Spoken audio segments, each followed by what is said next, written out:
The neighborhood was a quilt of manicured lawns and pastel facades, each house a polished reflection of suburban aspiration. Our home, nestled at the end of a cul-de-sac, was a modest affair, a sanctuary of simplicity amidst the palatial pretensions of the surrounding estates. It suited us perfectly, its humble charm a welcome reprieve from the grandiosity that suffocated the air around it. Karen's house loomed next door like a monument to opulence, all marble columns and sprawling verandas. Her presence was as imposing as her estate, a force of nature draped in pastel cardigans and formidable entitlement. The Homeowners Association meetings were her stage, a platform from which she orchestrated her kingdom of grass heights and paint colors. Her first transgression was artful in its pettiness. A note slipped with surgical precision into our mailbox, addressing the unfortunate aesthetic of our front garden. The roses, she noted, were not conforming to the approved shades as per the HOA guidelines. I read it twice, a gentle breeze carrying the scent of those non-conforming blooms, and then folded it neatly into my pocket. There was a strange comfort in her predictability. I chose a peaceful response, a visit to the nursery, a selection of roses in the most scandalous of hues, bold reds and sun-kissed yellows. I planted them with care, their roots finding purchase in the rich soil, a quiet rebellion blossoming in defiance of arbitrary rules. Karen's second maneuver came swiftly, a notice of non-compliance. This time it was the size of our home, a curious critique framed as concern. It lacked the grandeur befitting the neighborhood, she claimed. The implication was clear. Our house was too small, a blemish on the tapestry of suburban perfection she so meticulously curated. I smiled at the absurdity. There was an irony in her condescension, a reminder that smallness, both in stature and spirit, often wore the guise of grandeur. Our house, with its creaky floorboards and sunlit nooks, held a warmth no mansion could replicate. It was a home, in the truest sense of the word. I let the notice join its predecessor, tucked away in a drawer with other relics of suburban warfare. There was no need for confrontation. Not yet. The world, as it often does, would provide its own solution. In the meantime, I marveled at the roses, their audacious blooms defying the tyranny of uniformity. And then, a surprising opportunity. The mansion next door, another monument to excess, its owner whispering of an overseas transfer, went on the market. It stood there, grand and empty, a silent witness to neighborhood dramas. The thought occurred like a whisper, a quiet nudge from the universe. I could buy it, not out of spite, but as a testament to irony's sweet, soft touch. As I wandered through its echoing halls, I felt a curious kinship with the place. It was vast and unused, waiting for someone to fill its spaces with laughter and life.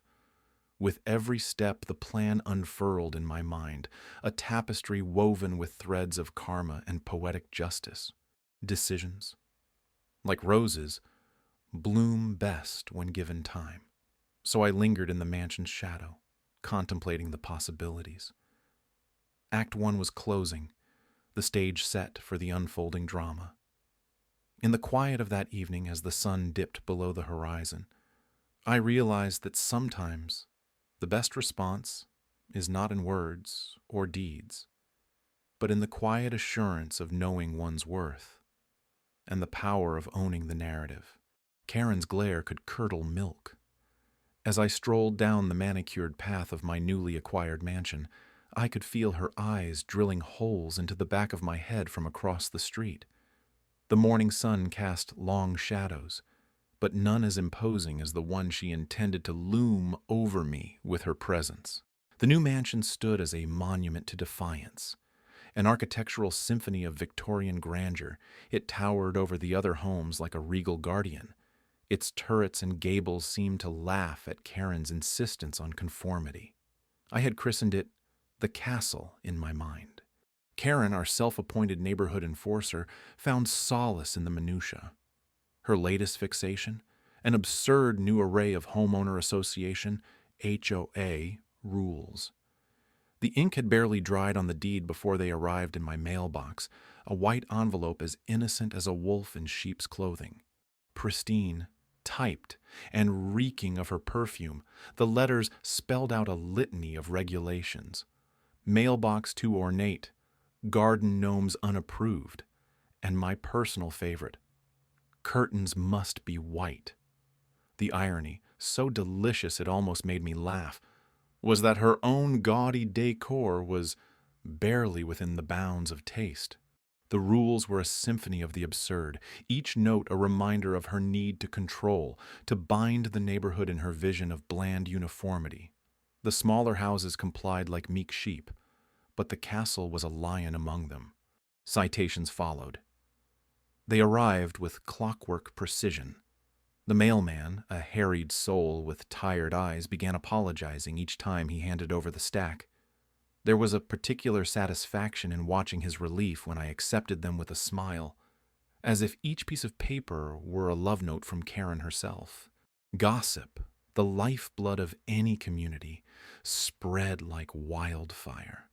I was cast as the villain, the upstart challenging the established order. Some said I had no respect. Others whispered of my audacity. I chose silence as my ally. It is a potent weapon. But Karen, undeterred, drummed up her troops. The monthly HOA meeting was a pageant where she played the lead role, her voice a clarion call for conformity. I attended with a serene smile, an observer to the theater of the absurd. Her words carried weight, each syllable a carefully measured dose of derision. The room, a sea of nodding heads, seemed to hang on her every word. Yet, beneath her polished exterior, I sensed a crack, the slightest fissure in her perfect facade. Amid her soliloquy of regulations, a single line of dialogue pierced the air, sharp and brittle. "We must maintain standards," she declared, voice dripping with feigned concern. Her eyes locked on mine, daring me to respond. I met her gaze, my mind a fortress of calm. In that moment, I realized the truth. Karen was not simply enforcing rules. She was fighting a losing battle against the one thing she could not control: change.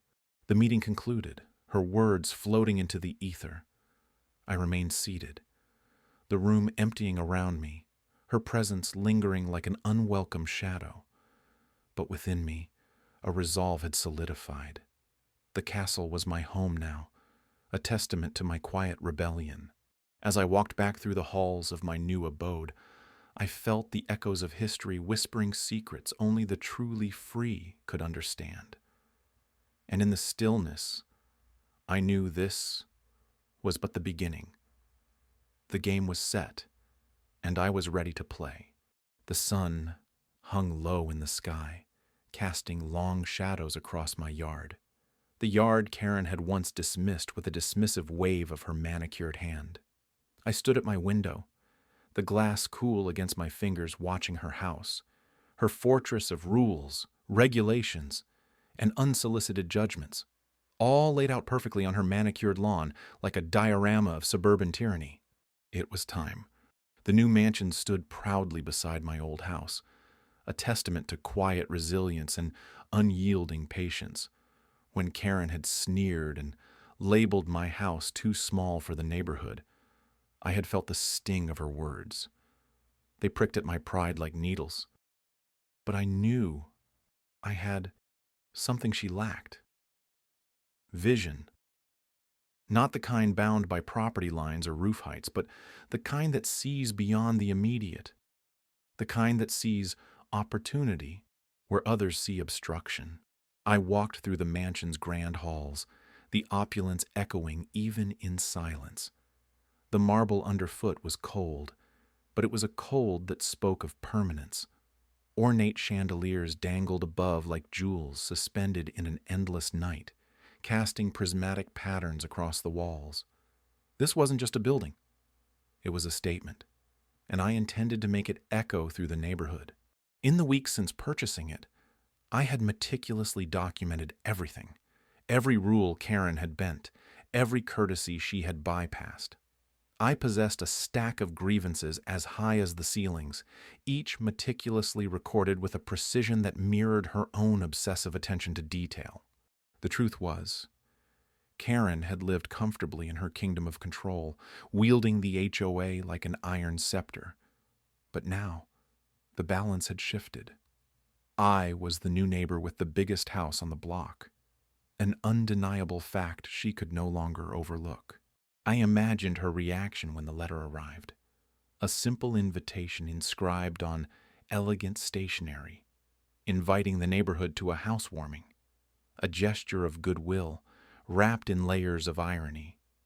I could almost hear the rustle of the envelope in her hands, see the flicker of recognition in her eyes as she realized she could no longer ignore me or my too small house. That evening, as the neighborhood gathered, the air was thick with curiosity. I watched them filter through the rooms, their eyes wide with admiration and perhaps a touch of envy. Conversations floated like musical notes, punctuated by the clink of glasses and the occasional ripple of laughter. Karen arrived late, her entrance almost theatrical. Her eyes swept the room, taking in the grandeur, the unmistakable aura of triumph. For a moment, just a heartbeat, our eyes met. She wore a smile, but there was something else beneath it. A flicker of understanding, perhaps.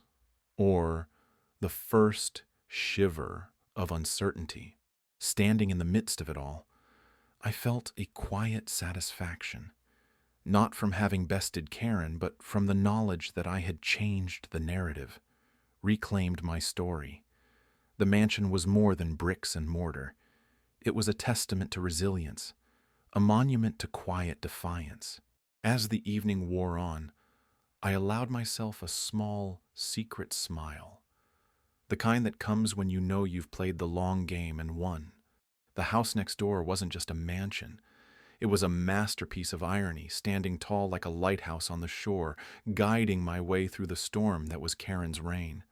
And now, with the party in full swing, I knew that I had found my harbor. The morning after the moving trucks departed, the air hummed with a tangible shift, like the quiet anticipation before a thunderstorm.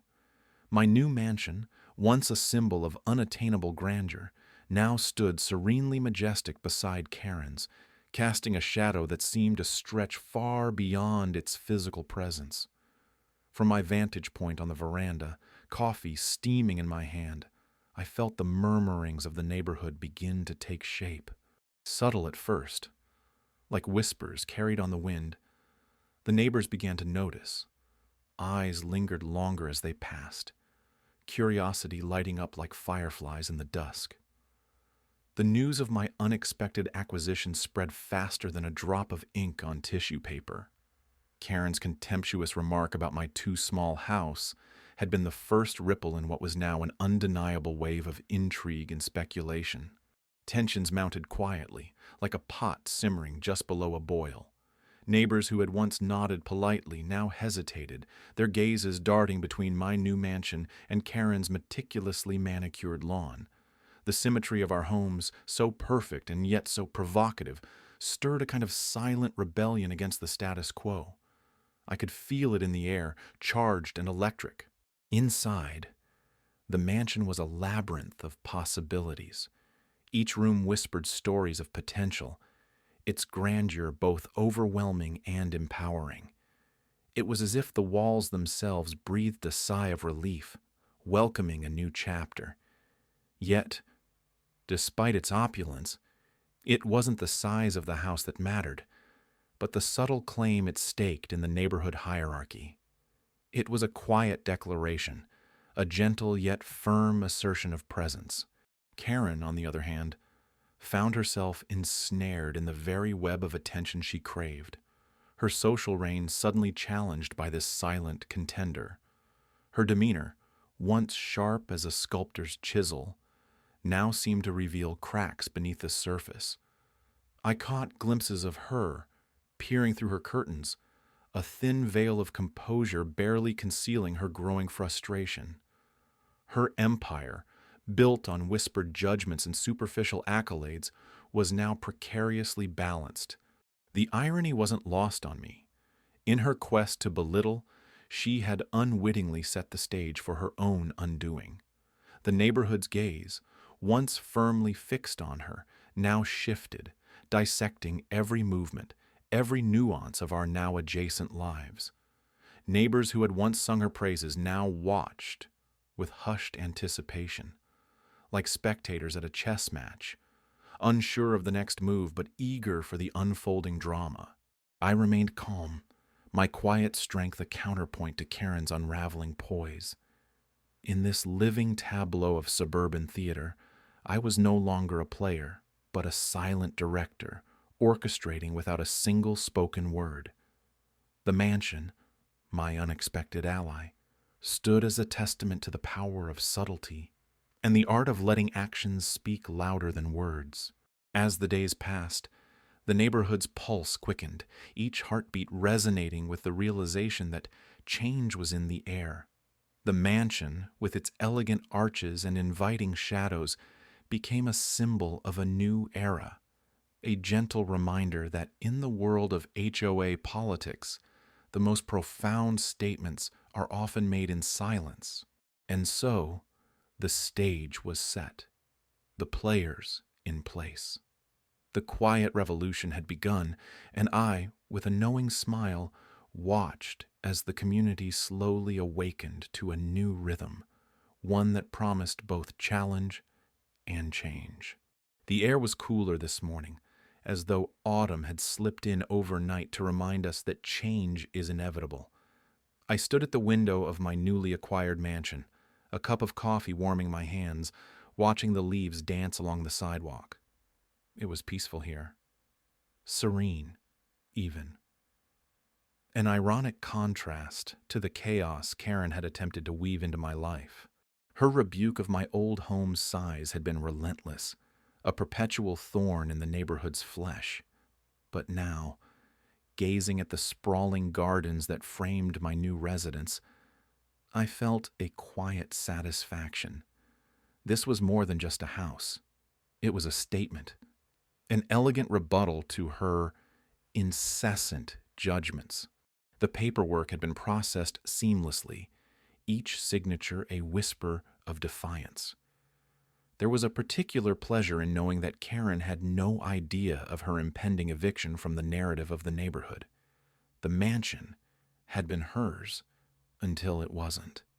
I had bought it directly from the previous owner, brokering the deal with the same quiet efficiency she had underestimated. It was all about the details. The fine print she'd overlooked in her contracts, the loopholes she'd ignored. Her fortress of control was built on a shaky foundation, and it was all too easy to find the cracks. With every document signed, I felt the ground shift beneath her feet. Now, standing here, I saw her in her driveway, hands on hips, barking orders at a gardener who nodded with the weariness of someone accustomed to her whims. It was a role reversal. Previously, I had been the outsider looking in. Today, I was at the heart of the storm's eye, calm and unyielding.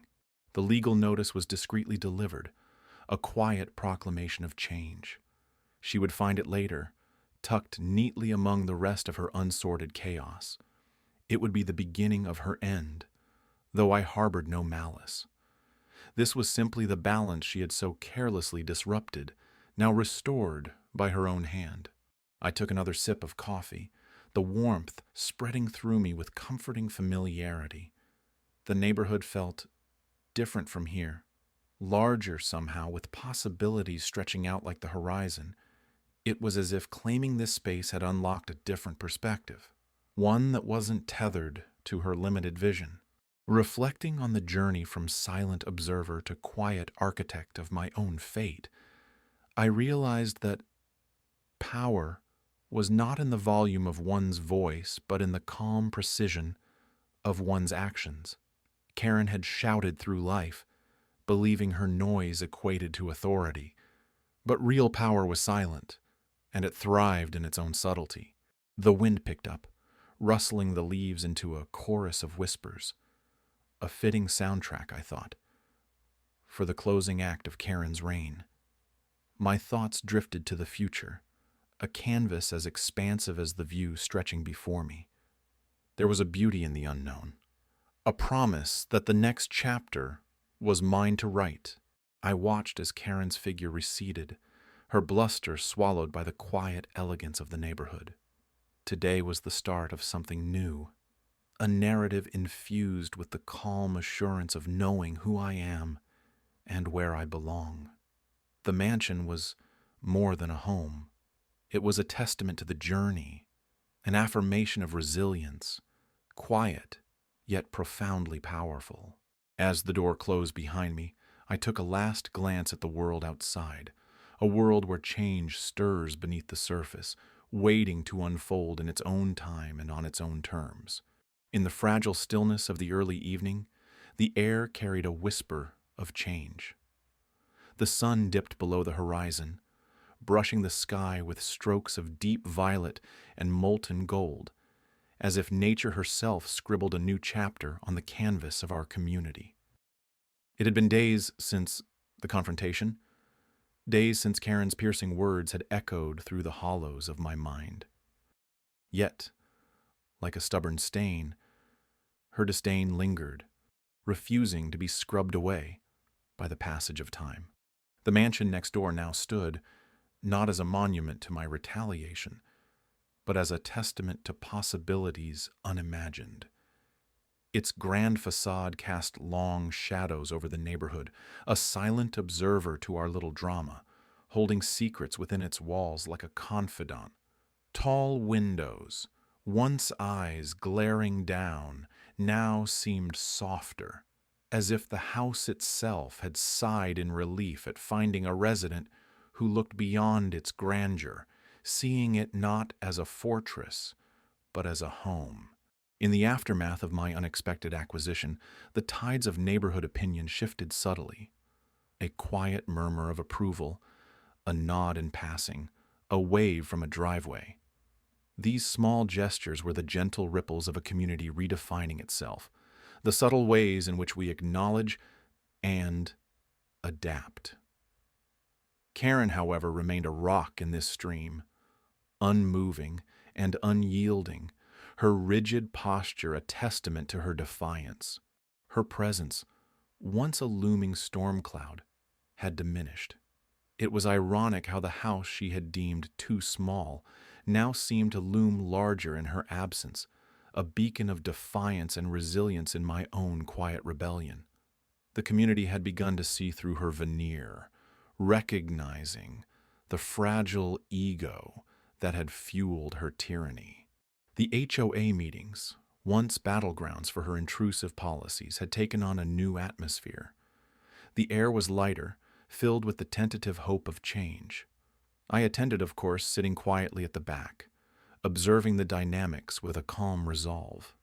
Karen, at the head of the table, was a figure disconnected from her surroundings. Her attempts to steer conversations now met with polite indifference or gentle redirection. One evening, after another fruitless attempt to impose her will, her frustration boiled over.